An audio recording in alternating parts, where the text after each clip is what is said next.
Excuse me. What in the world are you thinking?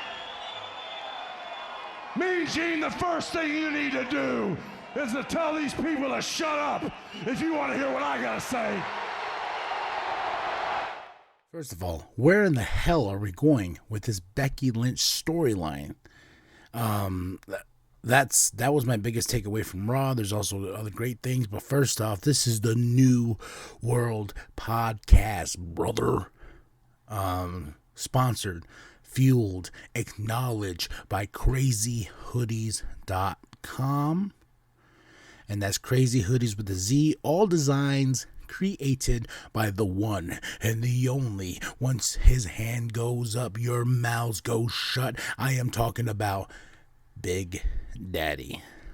Go show him some love at crazyhoodiez.com with a Z. Crazyhoodiez.com. Link below in the description of this podcast. Also, go check out his podcast, Big Daddy Forever. I already got a snippet of the newest episode dropping this week. It's a good one. It's a doozy. It's gonna make you say, what? Chicka, chicka, what? Big Daddy Forever podcast. Go check that out. Also, show him some love. He also has his own YouTube channel. Big Daddy of C Plus Studios. Go check it out right now. You will not regret it. You'll gain some knowledge from the one and only Big Daddy. Because remember, once his hand goes up, your mouths go Like and subscribe. Share with your grandma. Share with your grandpa. Share with the bum down at Walmart. Let them know about C Plus Studios and all the great content we create. All the way from the New World Podcast to the Sexy Ninja Cast to Big Daddy Forever to the Pop Flicks to the Juggalo Vlogs. There's so much here, especially on the YouTube channel itself. Go check out the YouTube channel. There's 1.5K videos there right now. Or if you just want to listen to the podcast, just subscribe to C Plus Studios and you will get all these fine and dandy podcast shows in your ears. All right. So, Monday Night Raw. I will say this episode was much better than last week's episode. And I know I didn't get to do last week's episode, but I'm going to touch on that. When they ended with Bobby Lashley and Theory, I almost called him Austin Theory. I was kind of like, this is how we're going to end the show. This is the big finale last week. I'm really glad that this week they kind of put it midway, whatnot, with their storyline and everything like that, because I feel like that storyline really doesn't need to close out a Monday Night Raw. But this week with Asuka and Becky Lynch, I felt like that was the story that we needed to tell. And as I stated when I started this podcast, what are we doing with Becky Lynch? She's losing. And she's losing her mind over it. That's my takeaway from this. And I feel like she's going to get so frustrated. We're going to see her just quit or say I quit. And then she's going to go away for a little bit. And then when she comes back, I believe it's going to be a full-blown babyface turn when she returns. If she does this, because I feel like that's the storyline we're going with. I've seen this before many times. She's going to keep losing. And she's going to have her final straw. And she's just going to say, I quit. Because she ain't in the Money in the Bank match. I know we have 2 more spots open in the Money in the Bank match, so we shall see. We shall see what is going to happen with her. A great ending shot with and the Money in the Bank's above her, out of reach. And Asuka's going to win. Feeling that Liv Morgan is going to win this Money in the Bank. And I just feel that's who we're going to give it to this year for the women's Money in the Bank match, is because I feel like they've been building Liv Morgan, pulling back, building, and I think just to strap the rocket on her back and shoot her to the moon, I believe Liv Morgan's going to win that Money in the Bank. Also, big changes for the Money in the Bank pay-per-view itself. Rhea Ripley is not cleared yet to wrestle because of her teeth, of what happened. So they had to, so she had to step down, which I kind of really felt bad for Rhea Ripley, just because of the fact that we have this newish faction of the Judgment Day, you know, and right hot off the heels, they're already causing chaos and whatnot. And now they had to take a step.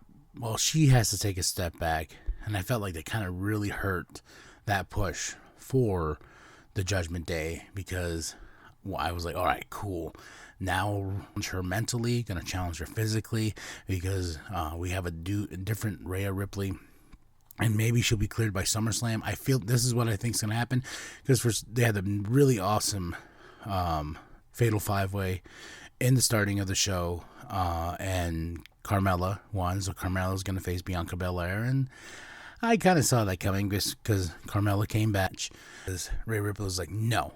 This was my opportunity that was taken away from me, you know, and then we're going to set up to the big SummerSlam pay-per-view. So we shall see. Money in Bank is a couple weeks away in Vegas, baby, so chips down. But I don't think Carmella's going to take the title away from Bianca Belair. I think we got a bigger story to tell between her and Rhea Ripley, and that's going to be at SummerSlam. Also on this Raw, Elias is back, and Ezekiel was there. So there we go.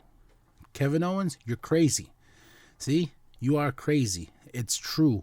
Ezekiel's older brother, Elias, was at the show, and they were there sitting in the room together, so you can stop it.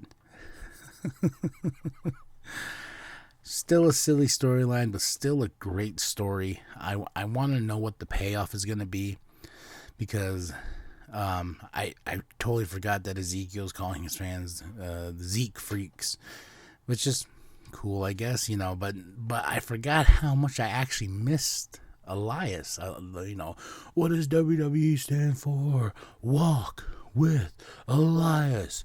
What does WWE stand for? Walk with. I do like Elias, the Elias gimmick more, but I also really like Ezekiel. It's kind of hard to go back and forth on, because I'm just like, man, there's something with Ezekiel that could be potentially really, really awesome. I really don't care for his armbands that represent, that look like Ultimate Warrior or whatnot. I like the fact, you know, and I wish that we could just, I don't know. There's things with Ezekiel that could happen. I believe he could be a main eventer. But it was pretty cool last night, though, to see Elias, Ezekiel in the same room telling Kevin Owens, no, this is my brother, that's my brother, you know, Kevin Owens, you are crazy. And just seeing the Kevin losing it after he got smashed by the guitar and everything like that, I was just like, okay, all right, I'm hooked. I don't know where we're going with this. It's been going on for a very, very long time. I want to know what the payoff is. So next week we have Kevin Owens versus Ezekiel in a match, and we shall see. It's the WWE. We never know what's coming. Sometimes we do, sometimes we don't. So Ezekiel versus Kevin Owens next week on Monday Night Raw. Let's go, Dan. Blah, blah, blah, blah, blah, blah. So, but those are my biggest takeaways from this Monday Night Raw. And I feel we're almost to Money in the Bank, and I can't wait to see where we go from there. And SummerSlam's just around the corner. And I wanted to make a quick thing. They just announced it on, well, it was already announced before, and I wasn't able to review Raw or SmackDown, but Brock Lesnar is back. Gonna challenge Roman Reigns at SummerSlam for the titles. Let me know what you think in the comments, man. It's like, okay, Brock is back, Brock and Roman. You know, this is like a Randy versus Cena, and it's just like, okay, we've seen this over and over and over. Does Brock take the titles? I don't think so. I think we're just gonna keep building Roman, and Roman's gonna smash, and then he's gonna say there's nothing left. There's nothing left. But I will say that match between Riddle and Roman, oh, so freaking good. And I'm so glad that Brock did not interfere with the end of that match, because I would have been very upset because they just let Riddle off the chain. He did come out on this Monday Night Raw and said, "Hey, I'm sorry guys, you know, I deep down," but he still has that fire inside of him, so we can't, you know, hate him for it. So we shall see what goes on with Riddle. I'm very excited to see where the next steps with Riddle is, and I would like to see him back in that main event spot.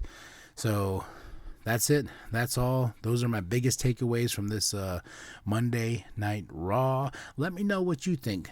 Drop those comments. Drop those thoughts. Where are we going from here? Money in the Bank is just is next Saturday. So, and I'll recap that as well. Let me know what you think of what's going on. What was your biggest takeaways from Monday Night Raw?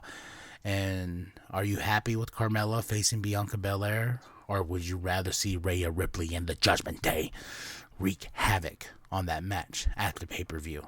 And what is going on with Becky Lynch? What is going on, bruh? So, is she going to quit? Is she going to pull a Batista and just, you know, I quit this place? You know, what is next? What's coming up? We shall see on the next Monday Night Raw. Drop those comments. Drop those thoughts. Let me know. Then, like and subscribe. Share it with your grandma. Share it with your grandpa. Share it with the bum down at Walmart. This is the New World Podcast, brother, for life. All right? Thank you, guys. And remember, it's always a work, brother.